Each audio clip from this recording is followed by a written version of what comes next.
Idan kun ji daɗin wannan ɗauka, kada ku manta, ku rattaba mana subscribe sannan ku danna ƙararrawa.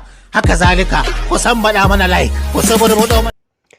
Zafafan fina-finai guda hudu na musamman wa'inda suka fita a wannan satin wa'inda babu kamar su. Jama'a assalamu alaikum barkanmu da yau. Kamar yadda kuke gani wa'innan su ne fina-finai wa'inda suka fita a wannan satin wa'inda babu kamar su. Fim na farko da kamfanin Algaita shine Dabanci.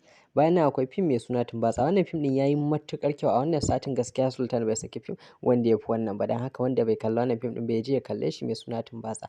Kada dai ku manta, kamar yadda na yi bayani, duk mai buƙatar fina-finan mu yanzu muna ɗora su ne a cikin Telegram kai tsaye. Mai buƙata sai ya bibiye mu domin jin ƙarin bayani da kuma yadda zai rinka samun su. Mun gode. Akwai lamba na akan wannan bidiyo. Fim na uku shine fim mai suna Gogayya. Fim din na jarumi NTR ne kuma sabon fitowa ne, kamar yadda kuke gani yayi matukar kyau, ba sai an faɗa muku ba. Sannan fim na gaba kuma na ƙarshe shine fim mai suna Kaddara. Kamar yadda kuke gani fim ne na shahararren jarumi Nagarjun wanda ya fim din Suriya Uban Daba nan ba ɗaya. Wannan fim din ba a magana, shi ma yayi matukar kyau. Wayannan su ne fina-finai hudu wanda suka fita a wannan satin wa'inda babu kamar su. Mai buƙatar ɗaya daga cikin su sai ya yi mana magana.